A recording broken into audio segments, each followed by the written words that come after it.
Chapter 42 आ चुका है और मैं भी वीडियो लेके हाजिर हूँ। गाइस जल्दी से लाइक करो और अपना ओपिनियन कमेंट करो। मैं पिछले वीडियो की तरह कोशिश करूंगा हर एक का रिप्लाई देने की। और अगर आप इस चैनल पे नए हो तो जल्दी से जल्दी सब्सक्राइब कर लो। चलिए शुरू करते हैं। एपिसोड के शुरू में हमें सुहो का वही खतरनाक पंच दिखाया जाता है, उसकी इम्पैक्ट को दिखाया जाता है और उसका इस पंच की वजह से उस अपोस्टाइल की हालत बहुत खराब हो जाता है। शायद उसका पंच उसके पेट के अंदर तक चला जा चुका है। सुहो के हाथ में हम खून देखते हैं, मतलब वो उसके पेट के अंदर तक जा चुका था। तभी धीरे धीरे हम देखते हैं ली मिनसियांग के ऊपर से उस अपोस्टाइल का कंट्रोल पूरी तरह से ख़त्म हो जाता है। अब ली मिनसियांग हाँफने लगता है, दर्द से चीखने लगता है और सोचता है क्या ये इतना बुरा है कि मेरे स्टमक में एक बहुत बड़ा होल है और मेरा जॉ वो पूरी तरह से डिस्ट्रॉय हो चुका है, यहाँ तक कि मैं अपना लास्ट वर्ड तक कह नहीं सकता। जब वो एलियन मेरे सामने अपीयर हुआ था तब मुझे लगा था कि मुझे एक मौका मिल चुका है इस फक्ड अप दुनिया को बदलने का। उसके बहुत सारा खून गिरते हुए देखते हैं। वो सोचता है जब से वो कैटाक्लिज्म हुआ है तब से मेरी जिंदगी पूरी तरह से बर्बाद हो चुका है। डैम इट, अब मेरे अंतिम समय में ये बंदा मेरे सामने क्यों आ रहा है। वो हाथ सामने करता है और कहता है अब से मुझे कभी भी लुक डाउन मत करना। मैं हूँ सुपरस्टार ली मिनसियांग। उसकी हालत हम बहुत ख़राब देखते हैं, उसका जॉ पूरी तरह से टूट चुका है। तभी वो सामने देखता है, सुहो को देख के सोचता है पर ये किड ये मेरी तरफ ऐसे सिंपैथी से क्यों देख रहा है। सुहो को हम बहुत घबराए हुए या फिर चौंके हुए देखते हैं। तभी वहाँ पे नोटिस आता है तुम्हें एक्सपी मिल चुका है, तुमने लेवल अप कर लिया है, अर्जेंट क्वेस्ट कंप्लीट हो चुका है।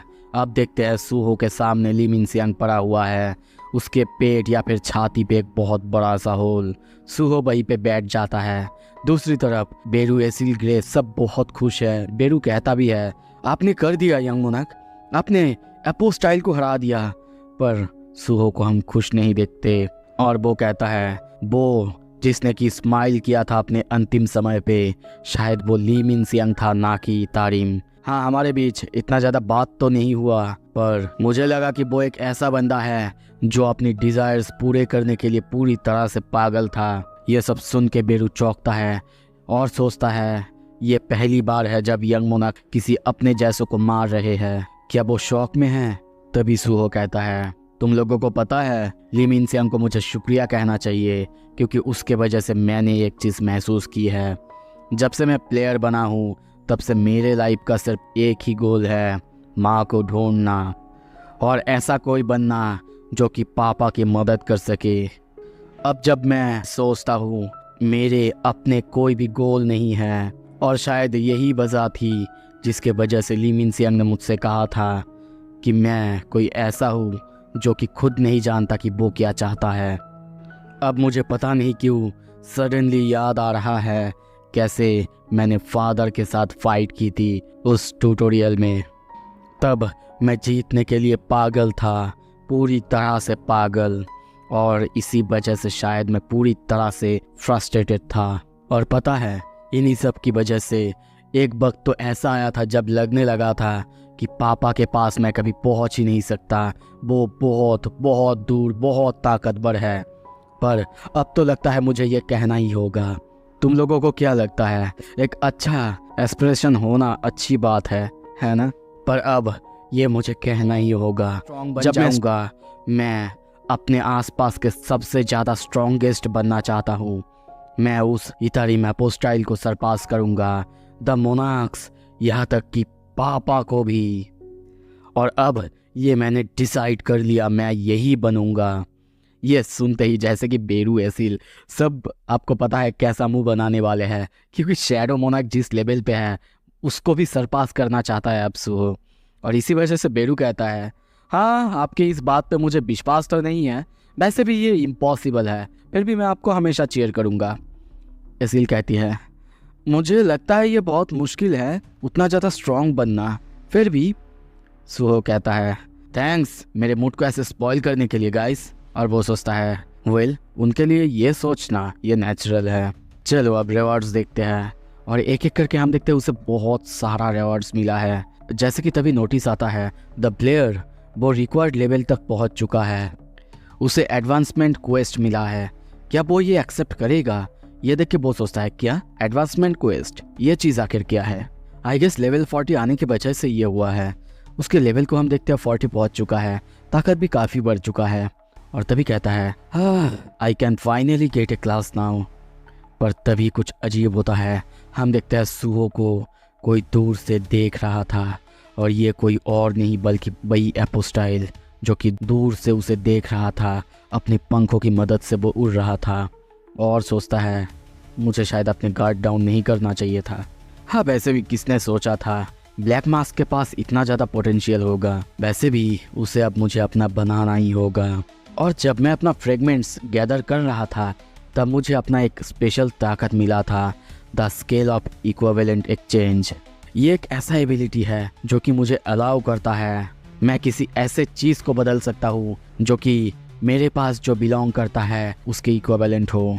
तभी दूसरी तरफ हम कुछ हंटर्स को देखते हैं। वहाँ पे तभी कुछ अजीब होता है। वो नरेट करता है मैं अब एक्सचेंज करूँगा लाइफ फोर्स को मेरे जितने भी बिलीवर्स है यहाँ पे माना के बदले। सबका माना हम देखते हैं बाहर आने लगता है। सारे हंटर्स आई डोंट नो कि अभी क्या हो रहा है इनके साथ। आई थिंक कि मर रहे हैं या फिर ये लोग मिस्ट बन जाएंगे। उन सब की ताकत एक साथ एपोस्टाइल के अंदर आने लगता है। और तभी वो अपना हाथ आगे करता है। उसकी हाथों के चारों तरफ हम कुछ ऑरा बाहर निकलते हुए देखते हैं। वहीं पे हम उसी स्टोन को देखते हैं। वो तभी बिल्कुल सोई जोंग जैसा फायर एरो करता है और एम करता है सुहो के पास। दूसरी तरफ बेरू को देखते हैं। वो कहता है यंग मोनार्क, मैं ली मिनसियांग की बॉडी से या फिर उसकी मेमोरी से सर्च करने की कोशिश करूंगा ईथारिम के बारे में। वो कहता है बिल्कुल, मैं तुम पे पूरी तरह से भरोसा कर रहा हूँ बेरू। पर तभी वो और कुछ सोचता। उसके पीछे हम देखते हैं वो पत्थर या फिर वो एरो आके घुस जाता है। उसकी बॉडी पूरी तरह से चीर जाता है। खून चारों तरफ बाहर निकल जाता है। ग्रे, सिल, बेरू सब पूरी तरह से चौंकते हैं। सुहो पीछे देखता और सोचता है क्या एक अटैक पीछे से। पीछे हम देखते हैं उसी एपोस्टाइल को। वो हंसता है। हम सुहो के बॉडी के अंदर उसी स्टोन को घूमते हुए देखते हैं। उसका इफेक्ट जल्दी ही चालू होता है। सुहो के बॉडी से शैडोज और सब कुछ पूरी तरह से बाहर जाने लगता है। सुहो वहीं पे नीचे गिर जाता है और सोचता है ये मेरे साथ क्या हो रहा है, कुछ तो मेरे माइंड के अंदर है। वो दर्द से चीखने लगता है। पर तभी नोटिस आता है पैसिव इफेक्ट लॉन्जिविटी। तुम किसी भी तरीके की डिजीज से इम्यून हो। 3 to 1 getting anomaly has failed. Longevity analysing status anomaly. और ऐसे ही करते करते बार बार उसका सिस्टम उसे ठीक करने की कोशिश करता है। उसके बॉडी के अंदर जो भी पॉइजन या फिर जो कुछ भी था उसे बाहर निकलने की, उसको डिफ्यूज़ करने की कोशिश करता है।